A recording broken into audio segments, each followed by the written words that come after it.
Hi, wrestling fans. Thanks for clicking the Dreaded D Rose report.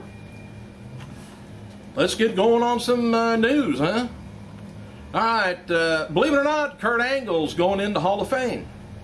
Kurt Angle and Don Curtis have been selected as the 2012 inductees into the George Tragos and Lou Thesz Professional Wrestling Hall of Fame. Hall of Fame is located inside the National Wrestling Hall of Fame of Fame Dan Gable's Museum, Waterloo, Iowa.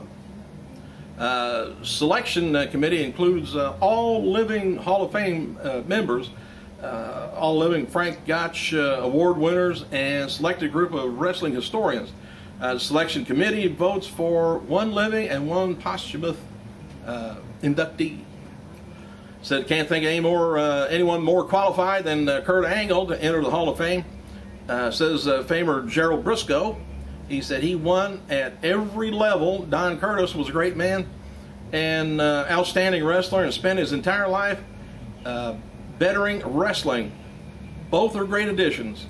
I'm gonna have to look up and see who all's in that Hall of Fame. I'm not sure, how big it is, but if you guys know, let me know. All right, press release can be accessed on online, by the way. Karen Jarrett, by the way, turns 39 years old, and she'll probably stay 39 for the next 20 years. And Vice President of TNA Knockout Division thanks her loyal fans for their support. She wrote on her Twitter, "Thank you everyone for all the sweet birthday wishes. XOXOXO." Kisses. Hey, it's widely expected that former WWE superstar Mick Foley is going to be returning to the company in the next few weeks, with Foley himself even teasing his return in recent interviews on Twitter. According to WWE, there's been a lot of talk behind the scenes that this week about Foley's return taking place around Survivor time, with Mick Foley's longtime friend The Rock returning and to the ring on Survivor Series. If you remember, I said something about it yesterday. Anyway, and appearing on the final Raw before the Survivor Series, November 14th, it's expected that Foley's going to make several appearances on WWE TV leading up to the big event. So, is he going to overthrow laryngitis, it sounds like? And additionally, there's been talk in recent days that former WWE star John Bradshaw Layfield could be brought back to the company, but j.b.l's return. Let's just talk at this time. And between me and you, I hope that's all. As noted before, Shawn Michaels and Triple H, they're going to be appearing at the SmackDown tapings in Dallas, Texas last night, and teased a future WrestleMania coming to Cowboys Stadium. We're going around to Dallas as the front runner for WrestleMania 29 and 2013. And it's believed CM Punk and Triple H taking on The Miz, R-Truth, at WWE Vengeance pay-per-view will have something like a no disqualification stipulation added to it. We'll see. And according to a close source, Brock Lesnar, remember him?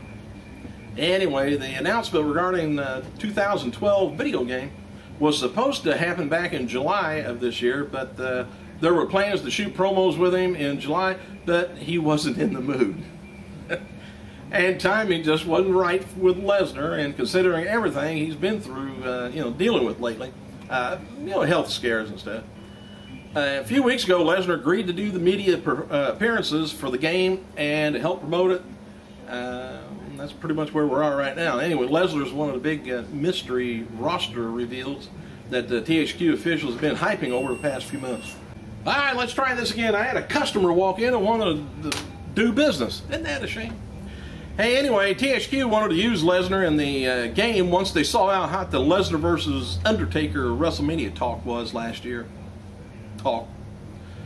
As noted before, Hulk Hogan and Eric Bischoff's going to be sticking around TNA for 2 years or more. According to sources, Hogan technically didn't re-sign, as TNA triggered a renewal clause in Hogan's contract that extended it to the original deal. I guess the original deal was like started in 2009, went for 2 years, and had an option to renew it for another year, so they took him up on it. And as noted before, WWE 12 media interviews, Brock Lesnar said he would like to wrestle Steve Austin out of all the stars he's never wrestled in a match. He says, ironically, he said, probably the guy that walked out on me He said he'd like to. I don't know about that, but anyway, the guy that took his ball and went home. He said a guy that I was supposed to face, and I think that he was just plain downright scared to get in the ring with me because I was one of those guys that was on top and saw as a huge threat. So, he said, I think the guy that I would like to have come back and fight would be Stone Cold Steve Austin. Well, Steve Austin, of course, can't let that just slide by. Austin replied on his Twitter, so Brock Lesnar is talking trash about me. Very interesting. He says, going to finish my beverage and mull this one over. Catch you all tomorrow. So tomorrow came around. He says, trying to go to sleep, but this Brock Lesnar thing is winding me up a bit. He says, I got to relax, breathe. No use, to be continued, he says. Anyway, we haven't heard no more. The former WWE star Rodney Mack, remember him? Turns 41 years old today, and Dusty Rhodes turns 66. All right, Chris Jericho's Rock of Jericho radio show is going to be making its return Saturday, October 15th at 7 o'clock on XM Channel 164, if you get any of that. Shawn Michaels wrote the following on his Twitter last night regarding his off-camera DX reunion with Triple H before the SmackDown taping in Dallas. He says, I've lost my voice. He said, I can't no longer yell for the promos and not lose my voice. He says, the old yelling vocal cords are out of practice. Hell, he's married. Seemed like he'd stay in practice. Says, it was great to see everybody at WWE, of course. Thank you, folks in Dallas. I've said it before, I will not be on SmackDown, he says. It was just a DX thing, doing silly stuff for a live audience, which required some screaming. Former WWE champion Batista stated on Twitter that he will be appearing on Playboy Radio tomorrow, 11:30 a.m., 8:30 Central, I guess. The program airs on Sirius Radio 102, if you want to catch that, satellite radio XM 102. Both of them's on 102. I don't know what that's about. Anyway, Melina's first post-WWE match on Saturday, November 19th at Women's All-Stars Uncensored War Games Internet Pay-Per-View has been moved to the NYWC Sportatorium in Deer Park, Long Island due to ongoing issues with Ace Arena in Union City, New Jersey. She will face Sarita Deeb. It said uncensored, so I hope I get that. I hope I remember to get it. Mike Knox. This is odd. Mike Knox wants nothing to do, remember him? Big old goofy guy with a big thick beard. Wants nothing to do with professional wrestling industry. Following his release from WWE last year, friends of the 33-year-old says he became depressed over being let go by WWE. Therefore, he won't accept no requests for independent dates or even conventions. Damn. Well, I never have good luck. I wanted to book him, and oh well.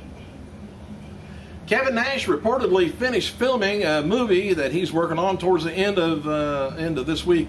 And noted before, though Nash is expected to return to WWE TV in some capacity before the year is over, Nash currently recently got some tattoo work done on his arm. Must be inking right over the ink. Dark main event for last night's WWE SmackDown taping in Dallas, Texas. We won't get to see John Cena beat Alberto Del Rio by DQ when Rodriguez interfered. This was Cena's only appearance at last night's taping, as far as I know. Jim Ross wrote the following on the Twitter page last night about his deal with WWE. He said, let's get something straight. I hired Laurinaitis and in WWE when he had no job. He said, I helped him for his job, and I remain an EVP in another step. Says, I'm not going to SmackDown or pay-per-views. I'm done the best I can do. Might do some roundtable type stuff. He said, my services aren't required weekly. Who they got taking his place? More time, he says, I'm fired from the weekly TV. Products are still being sold at WWE.com. That's good business. Thanks for the support. I gotta go.